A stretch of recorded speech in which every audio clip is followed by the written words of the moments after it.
Hello there, my wonderful truth seekers. Let's take a magical mystery tour today into the captivating realm of the human mind, hypnosis. Now I know what you're thinking. Here comes the swirling spirals, pocket watches, and commands to cluck like a chicken. Well, sorry to disappoint, but that's not the kind of ride we're taking today.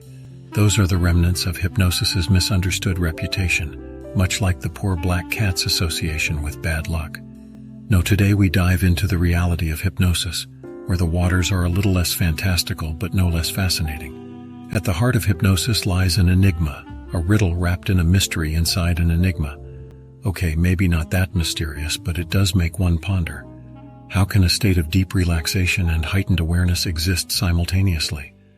It's a bit like being the most alert sloth in the world. But that's what hypnosis is, not sleep, not unconsciousness, but a state of mind where your focus sharpens and your suggestibility increases. And despite the Hollywood hype, no, a hypnotist can't turn you into a mindless puppet. So, if you've been blaming hypnosis for your midnight snack raids, I hate to break it to you, but it might just be your uncontrollable love for cookies. Suggestibility in hypnosis isn't about gullibility. No one's going to make you believe in flying pink elephants. It's a cognitive trait that varies among us. Some are more receptive to suggestions, just like some of us are more receptive to dad jokes. And for those of you thinking, can I be hypnotized into doing my taxes? Well, cooperation is key here. The subject must willingly participate, which, sadly for some of us, means voluntary tax calculation might still be a far-off dream. Believe it or not, your willingness and belief play a huge role in hypnosis. It's like watching a horror movie. If you genuinely believe you're about to be scared, every creak and whisper becomes a ghoul in the attic. This is where the expectation effect steps in, painting your experience of hypnosis. However, just like not everyone is born with the ability to roll their tongue or wiggle their ears, not everyone possesses the same level of hypnotic susceptibility. Now let's talk about personality traits. If you're someone who gets so immersed in a book that you forget about the pizza in the oven until the smoke alarm goes off, that's absorption. Or if you're the kind of person who likes to try out new things, whether it's skydiving or broccoli-flavored ice cream, you might just be more open to hypnosis. However, remember, just like a good recipe, there's no single ingredient that guarantees a successful hypnosis.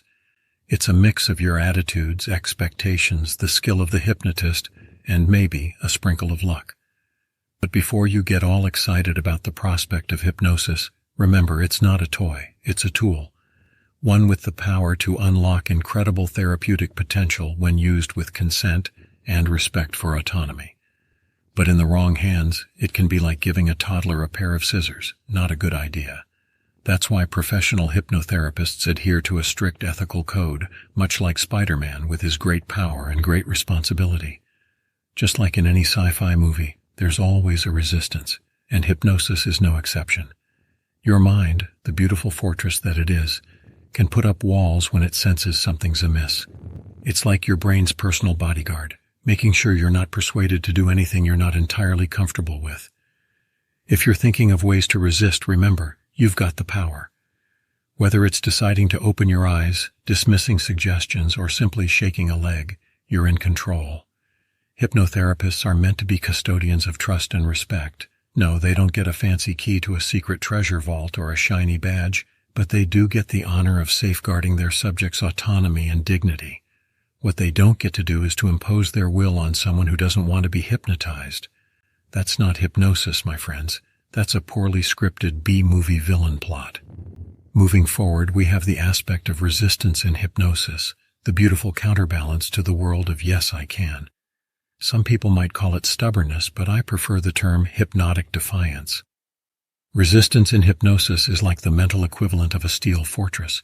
It's the bodyguard to the VIP lounge of your consciousness, and it has a pretty strict guest list. And guess what? You hold the power of this fortress. By simply choosing to open your eyes or mentally rejecting a suggestion, you can disrupt the hypnotic process. This isn't just the stuff of fairy tales. You're not Rapunzel trapped in a tower. Remember, you've got the autonomy to exit that hypnotic state whenever you fancy. So if you're ever feeling stuck in a hypnotic trance, just think of yourself as Houdini pulling off an epic escape act. Lastly, we touch upon the potential therapeutic applications of hypnosis. You see, hypnosis is not just for pulling off party tricks or making your friend cluck like a chicken. It can be used in serious stuff like managing pain or addressing mental health issues. However, like every tool, it comes with a disclaimer. It's not a one-size-fits-all solution, and there could be potential risks and contraindications. So, to conclude this entrancing journey, let's remember that hypnosis is a cooperative endeavor, a mental tango where both parties are actively involved. It's not a battle of wills, but a concert of minds.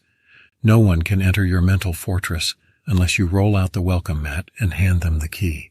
After all, your mind is your domain, and you are the ultimate gatekeeper.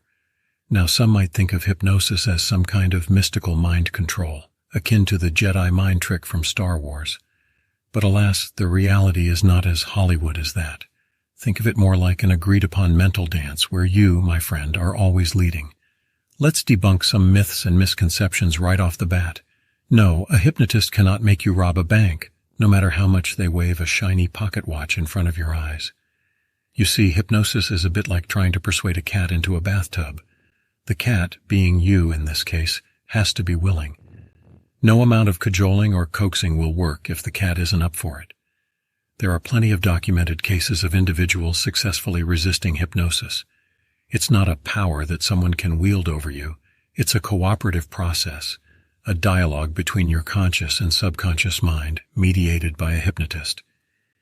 Now let's address the elephant in the room, or rather the mental health therapy room.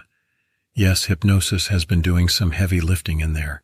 It's been enlisted to help tackle a host of conditions like anxiety, phobias, even post-traumatic stress disorder.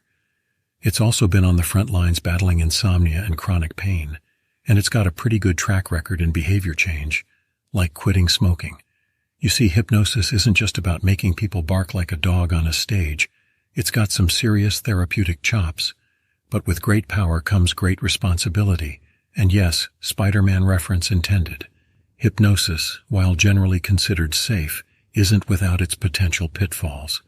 Some people may experience headaches, dizziness, or anxiety, sort of like having a bad hangover without the fun of the night before. There's also a risk, albeit small, of creating false memories. And let's be clear, we're not talking about the "I swear I was abducted by aliens" kind of false memories, but subtler distortions that can be just as troubling. Now, I know what you're thinking. Professor, are there any people who should avoid hypnosis? Well, yes, hypothetical student, there are. If you have severe mental disorders such as psychosis, or are under the influence of drugs or alcohol, it might be best to steer clear of the hypnosis highway. Always remember, folks, safety first. But what about the effectiveness of hypnosis, I hear you ask? Good question. The effectiveness varies from person to person, like trying to find the perfect shoe size in a thrift shop. It depends on a whole bunch of factors: your openness to the process, the nature of the problem you're trying to address, and the skill of the hypnotherapist, to name just a few. So, where does that leave us? Well, as we navigate the intriguing waters of hypnosis, it's vital to remember that it's not some mystical force. It's not about surrendering control, but about harnessing the power of our minds in new and exciting ways. As we venture deeper into our understanding of hypnosis, always remember that you hold the key to your mind. Nobody can unlock that door without your permission. It seems we've reached the end of our mind-bending journey for today. Quite a ride, wasn't it? If you've enjoyed this foray into the wonders of the mind, remember to do me a favor, will you? Smash that like button with the power of your newly understood hypno-enhanced mind. And why not subscribe too? We have a plethora of thought-provoking topics like this lined up. This is your favorite charming, insightful, and occasionally hilarious professor signing off. But remember, keep exploring, keep questioning, and above all, keep that mind of yours open. The world is full of fascinating, convoluted, and often misconstrued topics waiting to be unraveled. And I'm here to help you navigate through it all. So until next time, stay curious, stay excited, and as always, stay informed. You never know what we'll be exploring in our next session together. It's a big, strange universe out there, and we've only just begun to scratch the surface.